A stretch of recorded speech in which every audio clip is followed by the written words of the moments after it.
గ్రామీణ ప్రాంతాల్లో పేద ప్రజలకు పని కల్పించి ఆర్థికంగా భరోసానిచ్చేందుకు కేంద్ర ప్రభుత్వం గ్రామీణ ఉపాధి హామీ పథకాన్ని తీసుకొచ్చింది. 2006 నుంచి మహాత్మా గాంధీ జాతీయ గ్రామీణ ఉపాధి హామీ పథకం దిగ్విజయంగా కొనసాగుతూ వస్తోంది.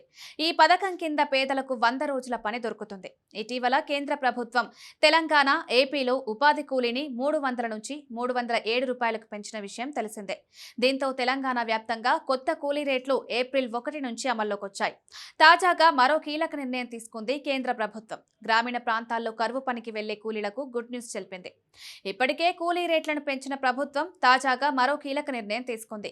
ఉపాధి పనులకు వెళ్లిన కూలీలు దురదృష్టవశాత్తు మృత్యువాత పడుతున్న ఘటనలు అధికమవుతున్న తరుణంలో వారి కుటుంబాలకు ఆర్థిక భరోసా కల్పించాలని, ఈ మేరకు వారికి బీమా పథకాన్ని అమలు చేయాలని కేంద్ర ప్రభుత్వం నిర్ణయించింది. దీనిలో భాగంగానే 20 రూపాయల ప్రీమియంతో 2 లక్షల పరిహారం లభించనుంది. దేశంలోని గ్రామీణ ప్రాంత ప్రజలకు ఉపాధి అవకాశాలను మెరుగుపరచడం కోసం మహాత్మా గాంధీ జాతీయ గ్రామీణ ఉపాధి హామీ పథకంను 2006లో తీసుకొచ్చింది. ఆ తర్వాత కూలీల కోసం అనేక సంస్కరణలు చేపడుతూ వస్తోంది. ఇందులో భాగంగానే 300 రూపాయలున్న వేతనాన్ని 307 రూపాయలకు పెంచింది. గ్రామీణ కూలీల భద్రతను దృష్టిలో ఉంచుకొని ప్రధానమంత్రి సురక్ష బీమా యోజన పథకాన్ని అమలు చేయాలని కేంద్ర ప్రభుత్వం నిర్ణయం తీసుకుంది. తెలంగాణలోనూ కూలీలకు ఈ బీమా పథకాన్ని అమలు చేయనుంది కేంద్ర ప్రభుత్వం.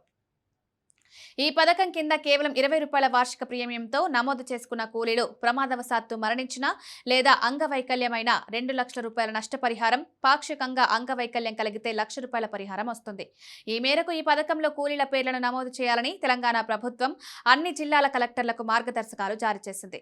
ఈ బీమా పథకానికి 18 నుంచి 70 ఏళ్ల మధ్య వయసు వారు అర్హులుగా ప్రభుత్వం నిర్ణయించింది. బ్యాంక్ లేదా పోస్టాఫీస్లో ఈ బీమా పథకంలో చేరవచ్చు. ఏటా తమ ఖాతా నుంచి 20 రూపాయల బీమా ప్రీమియంను చెల్లించడానికి అనుమతిస్తూ లెటర్ ఇవ్వాలి. ప్రతి సంవత్సరం జూన్ 1 నుంచి మే 31 వరకు బీమా అమల్లో ఉంటుంది.